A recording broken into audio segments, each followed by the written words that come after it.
Welcome to Aspire, and I Have the Right To podcast, where we amplify voices, share stories, and drive change in the fight against sexual assault. We explore the critical issues surrounding student safety, institutional accountability, and survivor empowerment. In every episode, our goal is to provide insightful conversations with survivors, experts, educators, and advocates, giving you, our listener, valuable information, resources, and actionable steps to create safer environments and cultivate a culture of respect and consent. Today, I am very pleased to be joined by Steve Peacock, a dear friend, a father, a strong advocate for those who don't use their voices always, and a professional in the financial industry. Today, we're going to be talking about being a man, plain and simple. And I'd like first to introduce Steve, if you can give us a little bit of your background, and we'll dive into our content.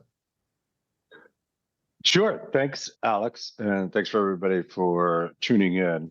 My name is Steve Peacock. I've been living in the Boston area for the past 30 years. As Alex mentioned, I have a family of three here up in Reading, Massachusetts. I've been in financial services industry, and I'm originally from Rochester, New York, and come from a pretty large family, which I'm sure we'll get into in a little bit, as it was 7 males and 2 females.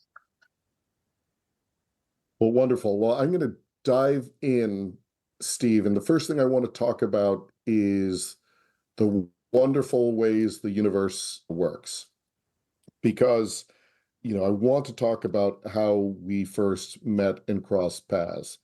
And, when I finally learned a lot about your background after we first met, it was very interesting to me how many intersections we had and how many possibilities there were for us to meet at a completely different time in our lives. Yet the universe wanted us to meet in the particular way that we met. And maybe we'll start from there and dive into the backstories that brought us together. Yeah, absolutely. And it couldn't have worked out in a more incredible way, which is that, as not many people knew, I was a victim of child sexual abuse by an older male neighbor. And I'd always looked at myself that way, as a victim, as somebody who was damaged, who's somebody that was hurt and limited in an emotional capacity, and truly felt that there were parts of the human experience that were no longer available to me. And having said that, I did go to college. We later found out the same college, and started a career in financial services. And the topic of the discussion will make an appearance throughout, which is, as I said earlier, growing up in the 70s in a male-dominated and male-centric household, definitely had very strong and limited beliefs about masculinity. But in any event, in late 2021, I was working on a potential business deal for our firm and had fortuitously come across your name on LinkedIn, of all places.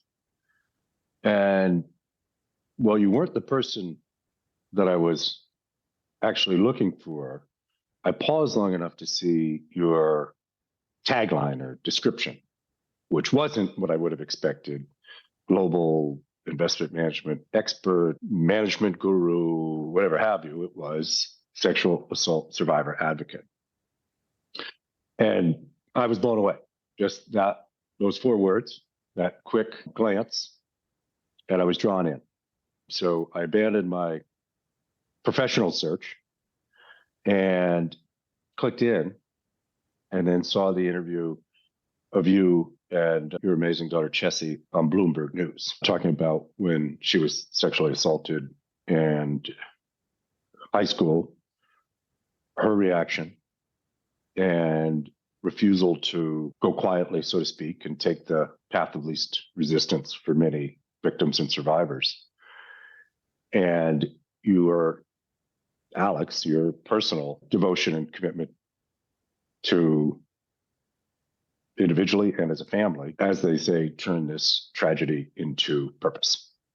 And the work that your family does in sexual assault prevention and advocacy and support is believable. So in any event, once I saw that interview, a lot of things opened for me. And I just wanted to reach out and say thank you. So I sent you a note in LinkedIn. You don't know me, I don't know you. And said, thank you. Your daughter is remarkable. Her strength, her courage, her conviction, and her passion for working to prevent as much as possible anything like what was done to her happening to anyone else was just remarkable. And I noted that I really, truly appreciated your breaking the mold, so to speak, because a lot of parents have a lot of different reactions to these type of situations. And the fact that you not just stood by her, but stood with her was absolutely amazing. So that was it. I didn't expect a response.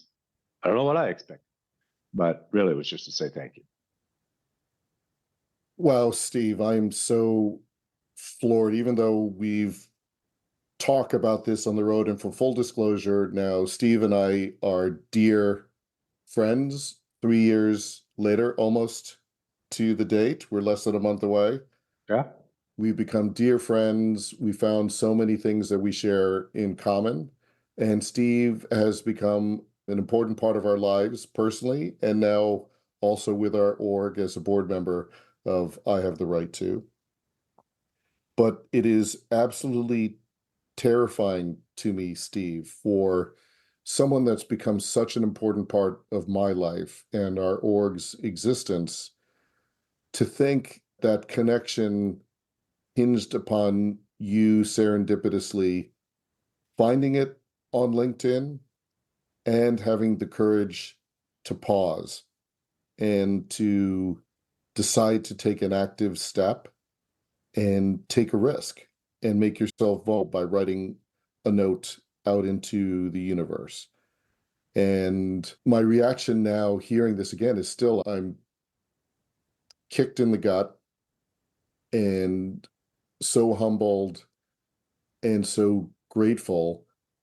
But I don't know if you can understand this, also so angry that the way our world exists is that you felt as a victim of childhood abuse that you were damaged, hurt, and limited. And you lived with that for over 30 years, close to 40 years. Yeah. Yeah. And firstly, I just want to say again how sorry I am that you had to live all those decades with this. But, many of you have heard our org speak or heard me speak, that when it comes to this topic, I'm a data person. And the data about sexual assault is shocking, but it also should be a wake-up call to everyone. And Steve, you were the average victim of childhood sexual abuse, because the average victim of sexual abuse as a child doesn't come forward and speak publicly about it until the age of 52, which was the age when we, connected.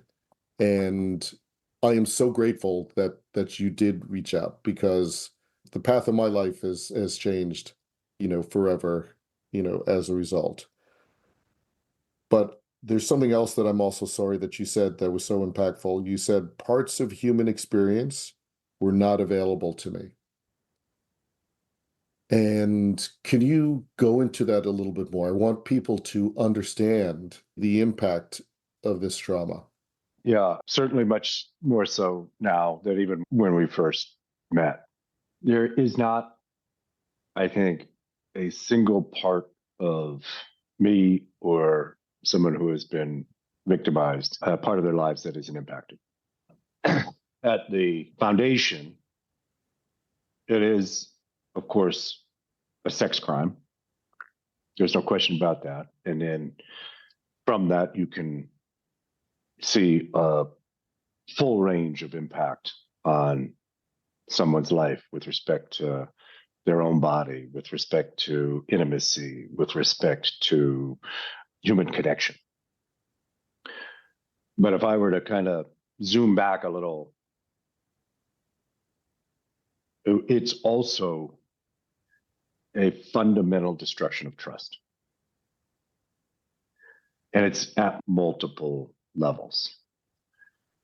So in my case, it was obviously a violation of trust with a neighbor who was accepted by my family, who was at our house every day, who was trusted to walk freely through our neighborhood, our yard, our house. That one's pretty obvious. But then it was the trust that my parents would protect me. It was the trust that they would be looking around the corner. It was the trust that they would have alerted me and had a relationship with me so that I wouldn't have been susceptible and then afterwards would have felt comfortable sharing to get the help that I needed. And just as an aside, I didn't tell anyone for a full decade. I didn't tell anyone for a full decade. And then when I did tell my parents and some members of my family, it was very far from the reaction that you provided to Jesse, which was almost somewhere along the lines of life happens, everything happens for a reason. It's not that big of a deal. Nowhere in there was there a discussion of the obvious, which I now know. It's not my fault. I'm not alone. To your point, it happens to millions of people.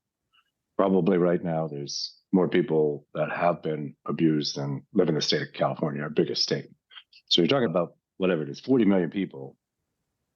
So we know the stats very well on women, tragically being assaulted at the rate of 1 in 4, likely many before the age of 18. And the stats for men, and even for me as a victim, and now I proudly claim survivor, I didn't know it was as prevalent as it was. About 1 in 6, or in some estimates, 1 in 10. There's a lot of different sources around us, and I don't know if we'd ever get to the actual truth because I think in general people don't report, men and women.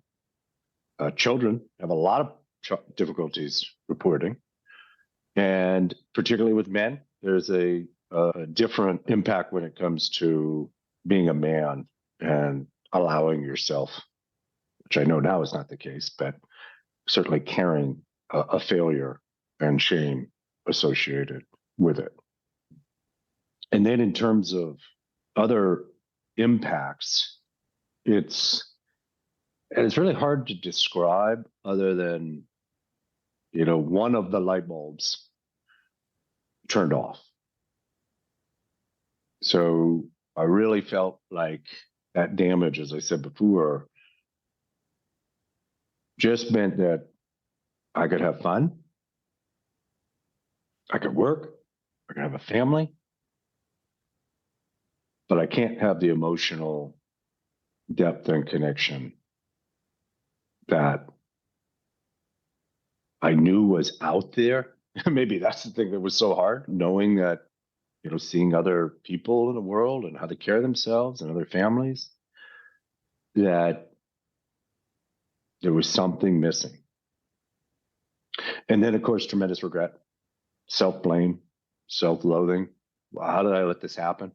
Just for disclosure, I wasn't physically forced to do anything. I wasn't threatened. I just didn't know. So almost like a animal led to slaughter, had no idea what was happening and had limited to no ability to stop it. So the feeling of absolute failure as a person, as a man. And just to be clear, though, the perpetrator was an adult. So I understand what you just said from a feeling perspective, Steve, and this is just the saddest thing in terms of the reactions of almost every survivor that our org speaks to. There is such an element of self-blame and self-doubt and self-loathing. And, this crime is a crime of power where Yeah. the perpetrators select people that are weaker, are younger, are less powerful. Typically, they have responsibility or authority over that person in some shape or form. And in many ways, that seems very intentional. So, gosh, I'm so sorry again for everything you've had to go through, Steve. I appreciate that. And can I ask you though, when you talk about the self-blame and self-loathing, there are really two periods here that we're talking about. The period of the decade after the abuse happened where you did not disclose. Yep. Could you break it into talking a little bit about what that period was like, and then what brought you to have the courage to come forth and speak up, and then what the impact of the reaction from your loved ones was? Yeah. So there's a lot there. So I'll kind of break it down to that first kind of time period and just give a little bit more background, which is like, let's, for argument's sake, say it was 11 or 12. Some of the dates are fuzzy, as you can imagine. But having said that, I know that there are situations where people recover memories because the pain is too great. That didn't happen with me. I was always aware. What I wasn't aware of is that it wasn't my fault. What I wasn't aware of was the damage that was done to me. It was almost kind of positioned as any other game or a fun, secretive rendezvous. So I don't know in that period if I accessed fully the amount of damage and the breadth of the later understood to be these kind of limits to how I felt about life. I went on and somewhat blocked it out. I mean, I was aware of it, but somewhat blocked it out during that. I went to high school and had a very vibrant experience there, played football and baseball and CYO basketball. And I'd say one of the probably biggest things at that point is just total sexual confusion and obsession. So I think some of what was done to me was kind of channeled into really unhealthy beliefs and a lot of confusion around sexuality and intimacy. And nearly everyone was somewhere in my kind of sexual fantasies. So definitely very damaging during those formative years. Went on to college, ultimately met the love of my life, who's now my wife, Kim, but also just definitely abused alcohol, very sexually inappropriate, not the person or the man I wished I was when I look back. So when I look at some of the shame and blame around those then self-destructive behaviors, those, were me. Like, I couldn't blame that on the person, or I didn't blame it on the person who abused me. I just knew that I was doing things that I should have been doing and probably didn't feel really good about it. And then in my early 20s, I disclosed to someone who disclosed to me, which is extremely common. I understand it much more so now, having disclosed as much as I have. But that allowed me to feel that psychological safety to share. I think that went well, but then made the difficult decision to tell my parents and tell other siblings. And like I said, the reactions, at least the way I received them, were get on with life. Don't dwell on it. Just keep moving. It's not a really big deal. Years later, and more conversations, particularly after when you and I met, I'd come to realize that one of my brothers felt extremely guilty at that point in time. Like I was the sixth of seven. So I had 5 older siblings, 4 brothers. So, and he articulated very clearly that he felt that he had the obligation to protect me. This is someone 2 years older than me. So I'm 11, he's 13. He doesn't have an obligation to protect his little brother. He didn't even know about it. But that wasn't what was forefront in my 20s. And my forefront in my 20s is people don't think this is a big deal. Fortunately, my fiance, now wife, did and encouraged me to try therapy, which I did, which was a good baseline experience. The first one, just given the topic here, is that mental health in general is a very stigmatized part of our experience, and particularly for men. So the first therapist I went to was part of an HMO. My takeaway was he also said, hey, you know what? Doesn't seem like you're ready to talk about this. Why don't you come back when you are? I don't know if those were the exact words, but that was the impression I had. And the barriers are so great and the stigma is so great that perhaps that was, my way of distancing myself. So that was not a good experience. But thankfully, with encouragement from Kim, I did find another therapist who really helped me ground a little bit. I don't think I, at that point, found any type of revelation, but it helped me navigate life a little better. And then I've done other therapies, which I'm sure we'll get into, mental health in either later this episode or next one. But it was really that seminal moment that I referred to earlier, and seeing your presence and yours and Jesse's conviction, where I started to see what I know now, how common it is for people to ignore it, how common it is for people to try to brush it under the rug, excuse the abuser. Now my situation, or what happened to me, isn't the stuff you read about. What you read about is the big cases. What you read about, which I did too, by the way. I'm up in Boston now. So the church assault on humanity. I don't really think of it as a scandal. I think that actually represents what actually happened. It wasn't a scandal. It was a targeted, decades, if not centuries long practice of stripping human beings of their rights and their freedoms. I lived through that up here. I didn't really read about it. I never watched Spotlight because it seemed so different. It seemed like a different type of abuse than what I had endured. So in any event, I'll just finish the one thought, which is the big thing was when we met and then when we spoke, a lot of what I described earlier almost instantly melted away. So I don't say these words lightly, which is you gave me a new life. And for that, I will always be forever grateful. Well, Steve, I have to tell you, when I saw your outreach, for some reason, I knew I needed to immediately respond.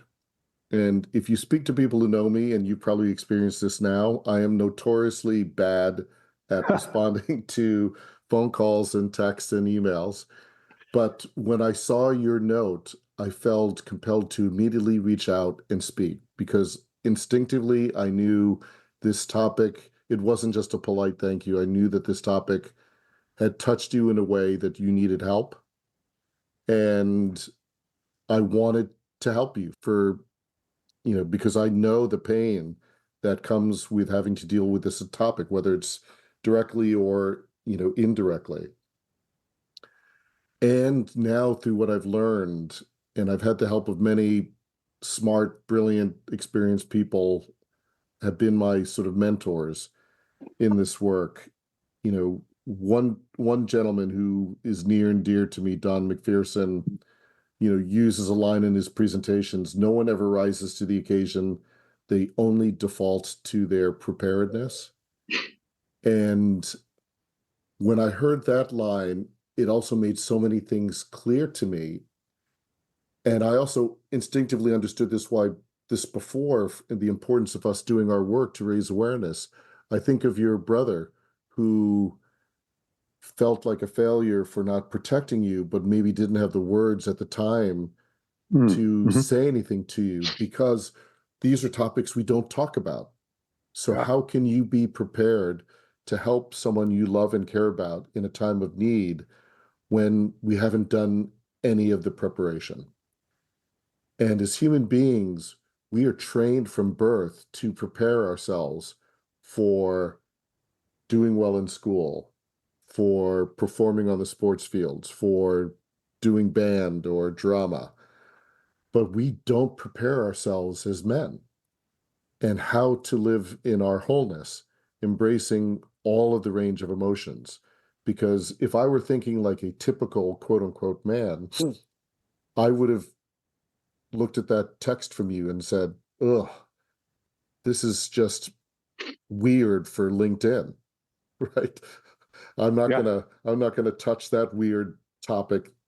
Um, so, but what the trauma that's happened to myself and our family through my daughter, and I'm sure through other traumas, has made me want to open up my heart and try to find that wholeness. Because I think as human beings, we all want to be the best versions of ourselves. And, this work ultimately, that's what it's about. It's under the banner of helping victims of sexual abuse and trauma.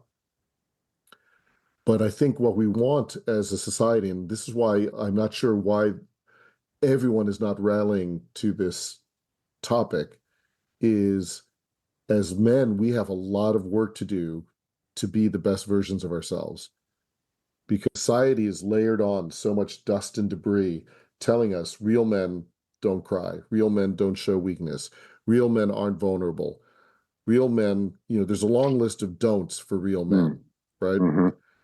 And real men have to be assertive. We need to be dominant. We need to be aggressive. We need to be, the only emotion we're allowed to show is anger. And that is so limiting for anyone in terms of how can we be compassionate with anyone that's been through any issue. How can we have the empathy to be the leaders that we need to be in any part of our community that we're engaged with? So, you just opened up an opportunity, Steve, because you trusted a stranger on LinkedIn to reach Mm-hmm. out to.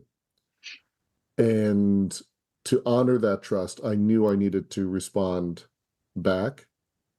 And then the way the universe works, I realized your brother and I went to university at the same time. We had other mutual friends through your high school, the McQuaid School in upstate New York in Rochester. And that's resulted in us going and speaking at your old high school together, with you receiving a standing ovation from 800 students after you told your story.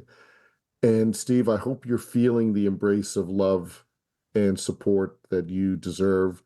And this is something that all survivors of trauma, Yes. And yes, on your point from a few minutes ago, the two words that popped into my mind, one of them you used was shame and empathy. If we live in a society of shame when we make a mistake or when we act like we're not supposed to act, we internalize that. And that internal shame can make really good people do really bad things, particularly when you couple that with a lack of empathy. And I do believe in my heart of hearts, based on my evolution over the last 40 years, which was from a, for lack of a better term, man's man, sports, sexual jokes, inappropriateness, living life through quoting movies. Like, these are the things that kind of have bonded a lot of men, and the belief that, just to put it out there, that is superior and everyone else is in service of that. So I did find empathy with my male friends to a degree. We did care about each other. But that's a far cry from saying that it was a empathy for everybody. It was very much of a group, tribal mentality. So, Steve, you mentioned something that I find very interesting that Dr. Niobe Way mentions in her latest book, Rebels with a Cause. She talks about thin and thick stories and focuses on the fact that many men live in a very thin universe where almost there's a hesitation or fear of going too deep with how we connect, with how we talk to each other. When you were talking about how men live in the world of discussion around sports and movies, that really sort of resonated, because sometimes it's very frustrating to me when I reconnect with friends that we stay with these same old thin conversations like rituals, instead of doing sort of a check-in and saying, how are you, how's everything been going, and allowing ourselves to go, deeper and getting into the thicker, stories. And, that has to have an impact when you are not giving the light of day to the depths of who you are as a person and not letting things escape. You keep things bottled up. And, so it seems like that was very much maybe present in terms of the interactions with other male friends or family members. Yeah, 100%. Just to kind of share an interesting, more recent example of that is a neighbor down the street who I had not talked to very much over the years. His wife had a stroke. And I stopped to chat with him, and he was very interested in my car, which was the same as his car, and obviously felt that was a way to kind of engage in conversation.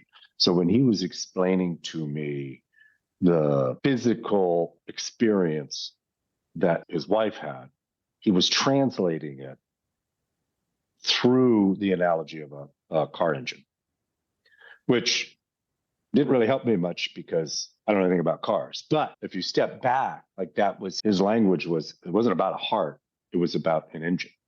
And it wasn't about arteries and things like that and lungs. It was about valves. These are the words he used.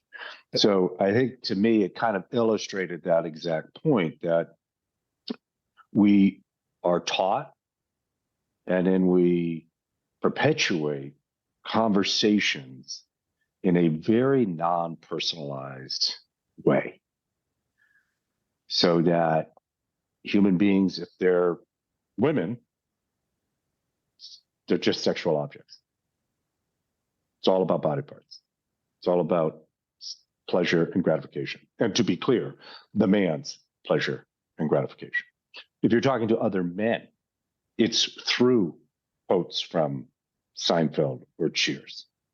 And if you're talking about sports, or the weather, like, it's all things that, I love that term, thin conversation. And I guess the related kind of vision of that is males talking while sitting on a couch side by side, never looking each other in the eyes, the side hug, those types of things.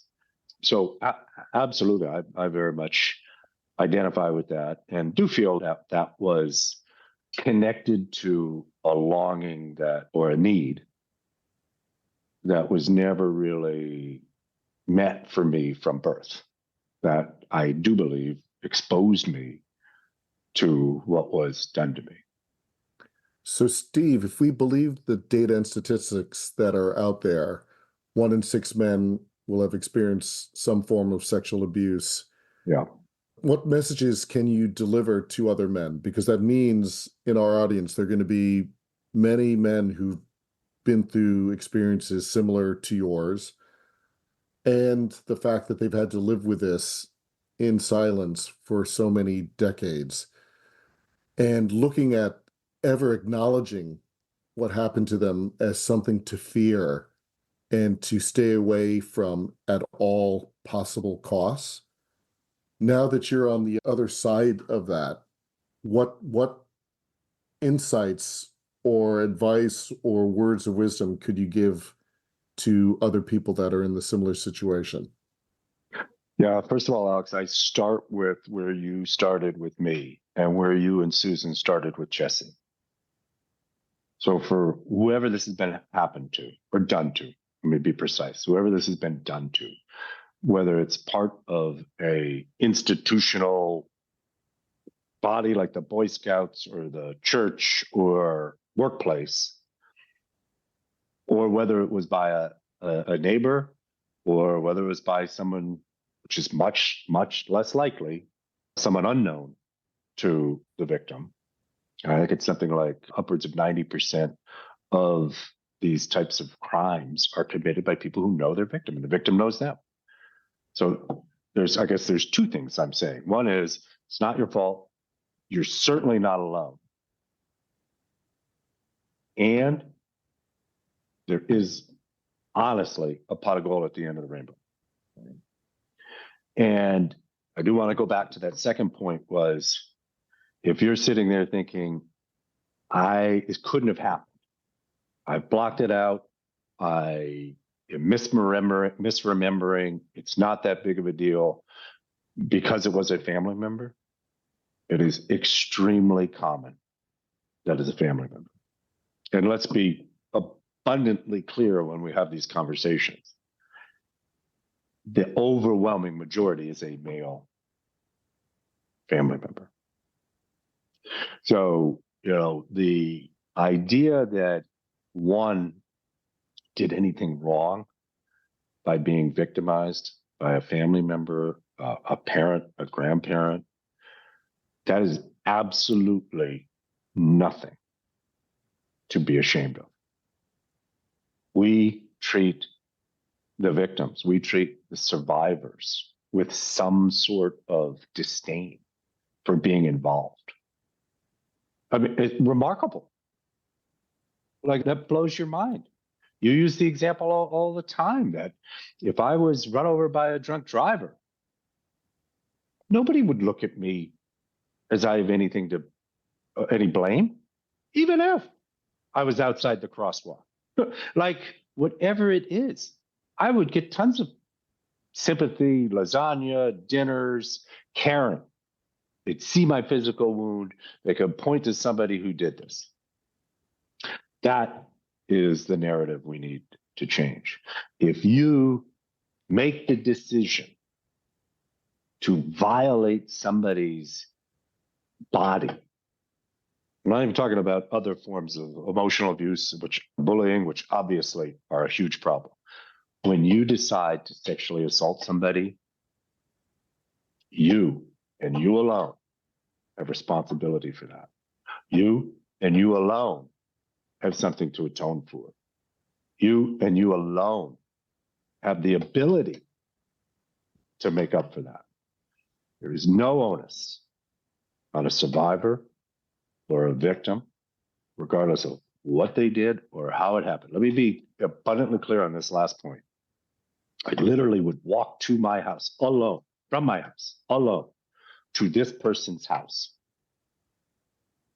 And for years, blame myself.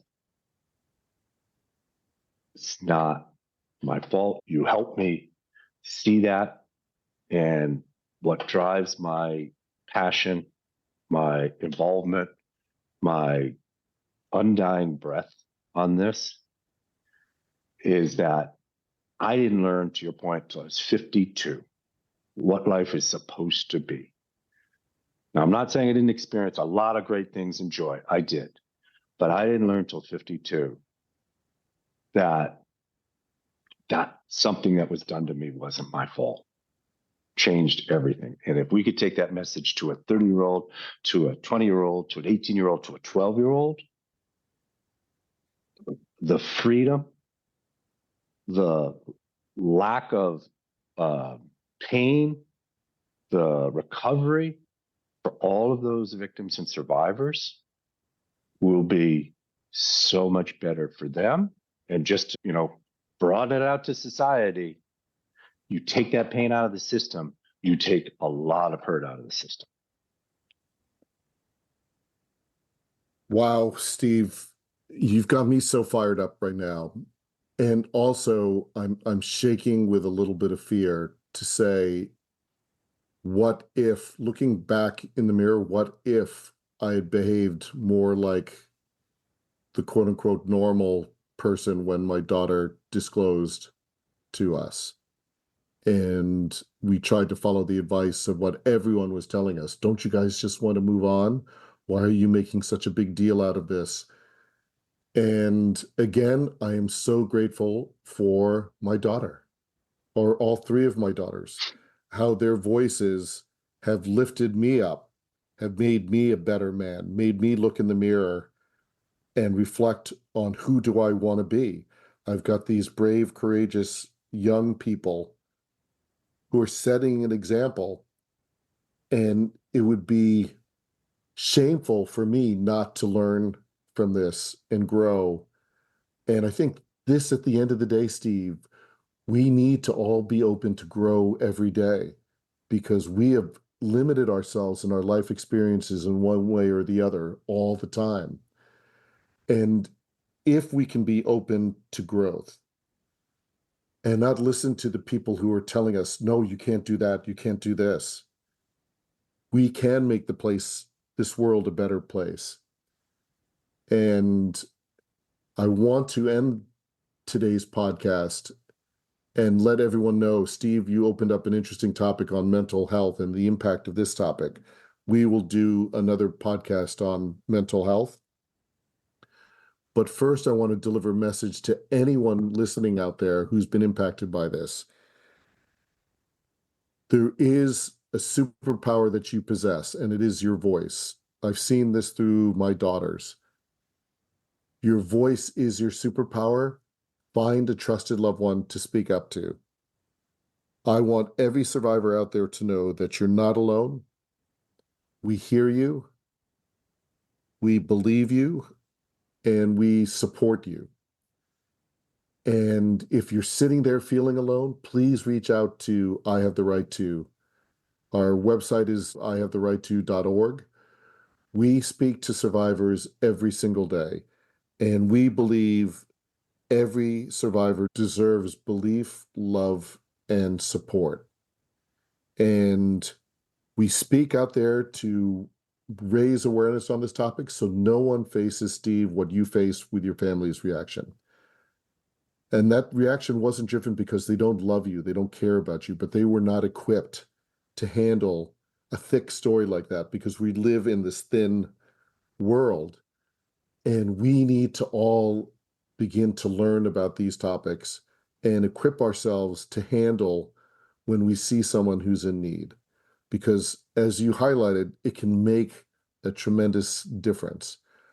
If I had to think about my daughter waiting 35, 40 years to disclose and all the damage that would have been done, it leaves me not knowing how to think or react. But I just want to express my love to you, Steve. You're such a courageous human being.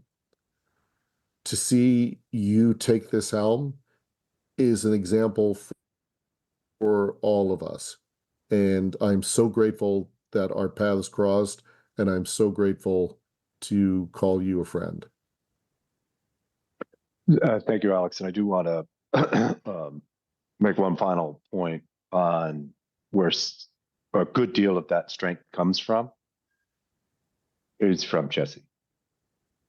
And I hope that underscores the point. That voice that you mentioned, we all have it. If you're 10, if you're 15, if you're 55, if you're 100. We all have that voice. And if our voice is in unison, claiming or clamoring to break the cycle and to make things better and make the world a better place, as you said, we've got to use those voices and rally behind those who use their voice, rally behind those who need help, rally behind those who are vulnerable. Because together we can make a huge improvement in lives. And I will make one other point about what you said about my parents. I do believe now what you just said, which is they didn't react the way they did because it wasn't because they didn't love me, it was because they didn't have the vocabulary. That's not how I felt then. So the reaction is so critical. Of course. And thank you. I love you, Alex, and will forever, like I said, be unbelievably grateful. Well, listeners, another sort of powerful episode. I don't know how these things are ever going to turn out when we begin taping a podcast. But Steve, I want to thank you for your honesty and clarity and your, courage today. And I want to thank our listeners for tuning into our podcast. Thank you so much for listening. Like and subscribe to the podcast on all platforms. And if you enjoyed today's episode, please give us a 5-star rating and tell your friends about Aspire. Follow us on social media at I Have the Right To.